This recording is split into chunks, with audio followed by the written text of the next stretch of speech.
Hello प्यारे बच्चों, online class में आपका स्वागत है।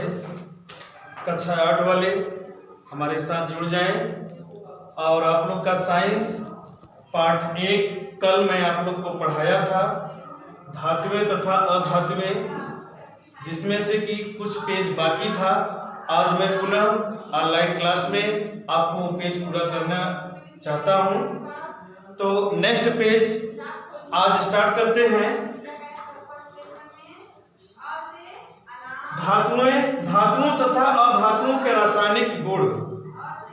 इसमें पहला दिया है, धातुओं को जब वायु में जलाया जाता है तो वे ऑक्सीजन के साथ संयोजन करके अपने ऑक्साइड बनाती हैं। धात्विक ऑक्साइड क्षारीय प्रकृति के होते हैं तथा जल में उनके विलयन लाल लिटमस पत्र को नीला कर देते हैं। इसी तरह से दूसरा है, अधातुओं को जब वायु में जलाया जाता है तो वे ऑक्सीजन के साथ मिलकर अपने ऑक्साइड बनाती हैं और धात्विक के जल में विलयन नीले लिटमस पत्र को लाल में बदल देते हैं। इस तरह से आप देखेंगे कि अगला उसके नीचे है, धातुओं की वायु के साथ अभिक्रिया, सोडियम एल्यूमिनियम, फिर इसके बाद धातुओं की जल के साथ अभिक्रिया, फिर मैग्नीशियम ठंडे जल में, फिर धातुओं की तनु अम्लों के साथ अभिक्रिया। इसी तरह से नेक्स्ट पेज में हम आते हैं। नेक्स्ट पेज में आपका है धातुओं के उपयोग। सामान्य धातुओं के उपयोग मनुष्य कम से कम पिछले 5 से 6 हजार वर्ष पहले से धातुओं का उपयोग कर रहा है। आज हम जिस सभ्यता को जानते हैं उनके बिना मौजूद ही नहीं हो सकती है। एल्यूमिनियम ऊष्मा तथा विद्युत की सुचालक है।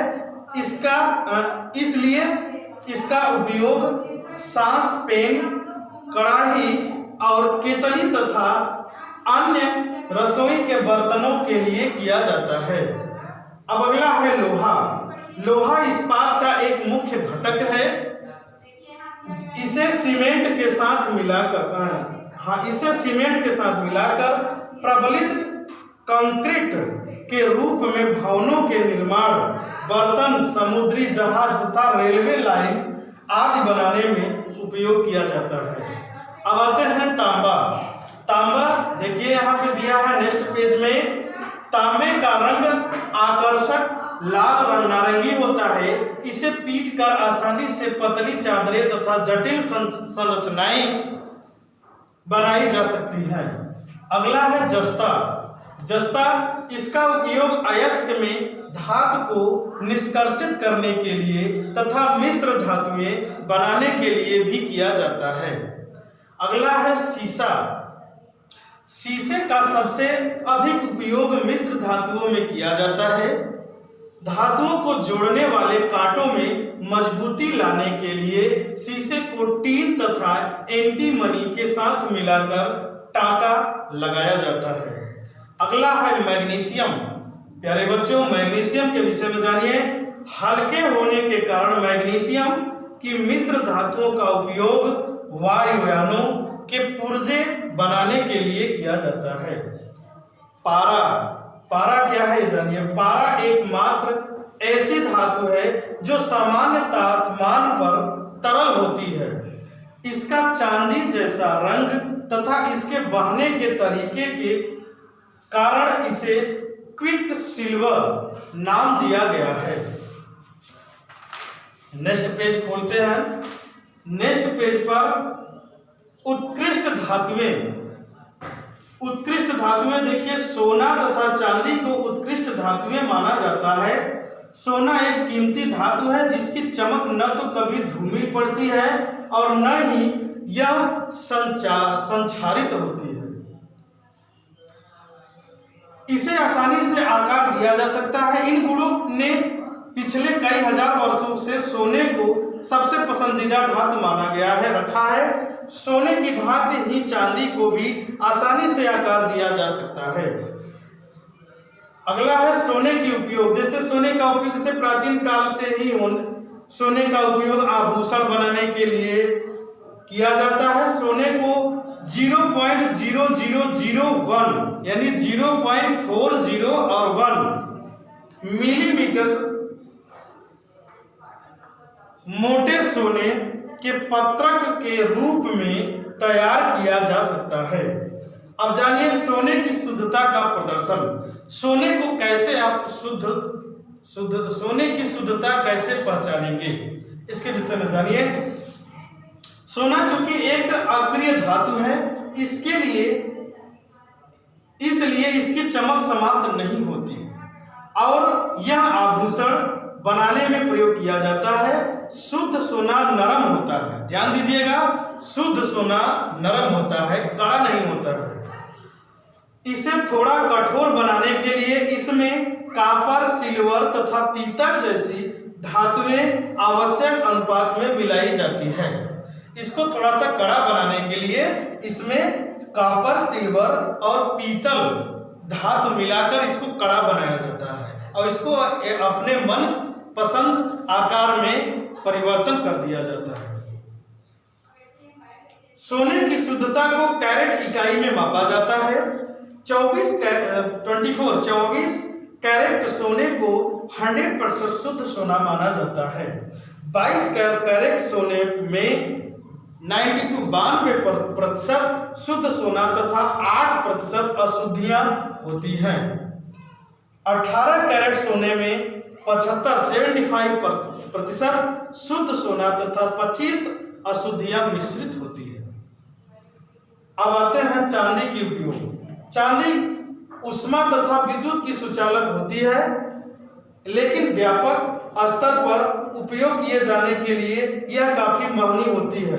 अक्सर अन्य धातुओं अथवा मिश्र धातुओं पर इसकी परत चढ़ाई जाती है, जिसमें उन पर सस्ते में चांदी का लेपन हो जाता है। चांदी का उपयोग बहुत पहले से ही बर्तन तथा आभूषण बनाने में किया जाता है। इसके लिए चांदी को सख्त बनाने के लिए उसमें तांबा मिलाया जाता है। आगे जानिए प्लेटिनम। प्लेटिनम क्या है? अगला हेडिंग है, यह सोने से भी अधिक मूल्यवान धातु है। सोने की भांति यह भी अपनी चांदी जैसी सफेद चमक आसानी से नहीं खोती। इसको भी आसानी से आकार दिया जा सकता है, परंतु यह सोने की अपेक्षा अधिक भारी तथा सख्त होती है। अब आप जानिए प्लेटिनम के उपयोग। इसका उपयोग आभूषण बनाने में भी किया जाता है। स्वचालित वाहनों में प्लेटिनम का प्लग प्रयोग में लाए जाते हैं। इसका उपयोग सहायक उपकरणों एवं विद्युत चालकों में भी किया जाता है। अब आगे संक्षारण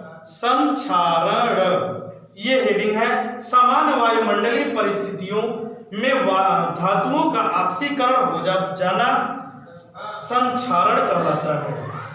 लोहे का संक्षारण, लोहे से बनी वस्तुओं को वायु में उपस्थित ऑक्सीजन तथा जल से संपर्क में आने से उन पर जंग लग जाता है। यह जंग लाल भूरे रंग का एक चूर्ण जैसा पदार्थ होता है। इस जंग का रासायनिक सूत्र Fe2O3H2O है। चांदी का संक्षारण, चांदी वायु में उपस्थित हाइड्रोजन सल्फाइड H2S के साथ क्रिया करके उस पर सिल्वर सल्फाइड परत बढ़ा देती है। आगे जानिए एल्यूमिनियम का संक्षारण। एल्यूमिनियम लोहे से अधिक क्रियाशील होती है। यह जैसे ही आर्द्र वायु से के संपर्क में आती है तभी संक्षारित होने लगती है। तांबे का संक्षारण, तांबा कार्बन डाइऑक्साइड तथा जल के साथ मिलकर कॉपर कार्बोनेट CuCO3 की हरी परत बनाता है। और अगला है संक्षारण रोकने के उपाय। धातुओं के संक्षारण को हम कई विधियों द्वारा रोक सकते हैं। धातुओं को संक्षारण में बचाने के लिए क्या आधारभूत सिद्धांत यह है कि उन्हें वायु तथा नमी से दूर रखें, अर्थात धातु को वायु से के संपर्क में न आने दें। ऐसा निम्नलिखित विधियों द्वारा किया जाता है, जैसे ग्रीष्म अथवा तेल की परत चढ़ाना, पेंट रंग की परत चढ़ाना, अन्य धातुओं की परत चढ़ाना, जस्ता चढ़ाना इत्यादि कलई करना, अगला है विद्युत लेपन करना इत्यादि विधियों से इस पे परत चढ़ा सकते हैं। धन्यवाद प्यारे बच्चों, ये आपका चैप्टर समाप्त हुआ।